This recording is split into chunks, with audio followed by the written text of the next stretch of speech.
कि जब भी हम फोन पे या पेटीएम से पैसे ट्रांसफर करते हैं, आप पैसे हमारे जाते हैं या कोई हमें डालता है पैसे और हम रात को देखते हैं तो बैलेंस कुछ और होता है, और हम सुबह को उठ के देखते हैं तो उस पर लिखा हुआ होता है कि आपके अकाउंट से 10 रुपए, 20 रुपए, 50 रुपए या 100 रुपए कट चुके होते हैं।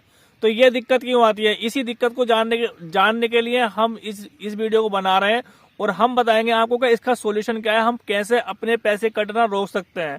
तो बने रहिए इस वीडियो के साथ। इसकी दो दिक्कतें आती हैं जब ये पैसे कटते हैं। तो पहली दिक्कत ये होती है कि आपके अकाउंट में जो ट्रांजैक्शन का लेवल है, जो ट्रांजैक्शन का टाइम है, वो ज्यादा टाइम तक हो चुका है। इसका मतलब ये है कि आप जो है लेन देन बहुत बहुत ज्यादा कर चुके हैं 24 घंटे के अंदर अंदर। तो अगर आप हद से ज्यादा लेन देन करते हैं तो भी आपका एक नॉमिनल चार्ज कटता है फोन पे और पेटीएम पर, जो कि नहीं करना चाहिए। दूसरा, हमने तो अपना कोई लेन देन किया ही नहीं, ना तो पैसे दिए हैं और ना ही लिए हैं 24 घंटे में, तो फिर हमारे पैसे क्यों कट रहे हैं? इसका भी एक रीजन है, वो है नंबर 2 वाला रीजन। नंबर 2 वाला रीजन ये है कि भाई साहब, जिस बैंक के अकाउंट को आपने पेटीएम या फोन पे से लिंक किया है उसकी एक टर्म एंड कंडीशन होती है।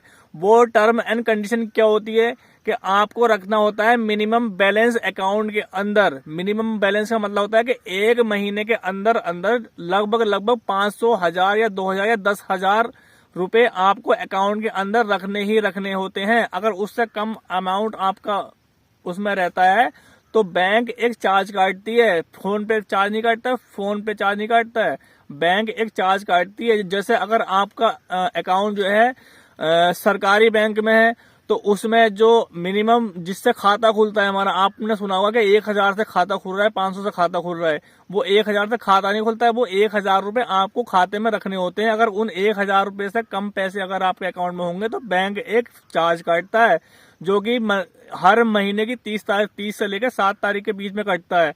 तो ये वही चार्ज होते हैं। अगर आपका अकाउंट किसी प्राइवेट बैंक में है तो उसमें कम से कम 10 से 12,000 रुपए मेंटेन करने होते हैं, यानी कि 10 से 12,000 रुपए आपके अकाउंट में होने चाहिए मंथ एंड में। ठीक है, अगर आपके 10 से 12,000 रुपए से कम पैसे होते हैं, यानी कि 9,999 रुपए भी होते हैं, तो भी आपका 500 रुपए का चार्ज कटता है। अब ये जब चार्ज कटता है तो हम लोगों को पता होता नहीं है, हम पहुंच जाते हैं उसी पे के साथ फोन पे ने पैसे काट लिए। फोन पे कभी भी पैसे चार्ज नहीं करता है इस तरह के। लेकिन जब आप अकाउंट में बैलेंस मेंटेन नहीं रख पाते हैं तो बैंक जो है लो मेंटेनेंस चार्ज काटता है 30 से लेकर 7 तारीख के बीच में। जितना आपका बैलेंस लो होगा उसी के हिसाब से चार्ज काटता है। तो फोन पे और पेटीएम चार्ज नहीं काटते हैं। फोन पे पैसे तब काटता है जब आप किसी के फोन में रिचार्ज करते हैं, तो उसकी भी फीस ज्यादा नहीं होती है, 2 से 2.5 रुपए पर रिचार्ज होता है। तो आप ये गलत फहमी निकाल दें अपने दिमाग से कि फोन पे या पेटीएम ट्रांजेक्शन पे चार्ज काटता है या कोई चार्ज एक्स्ट्रा चार्ज लगाता है।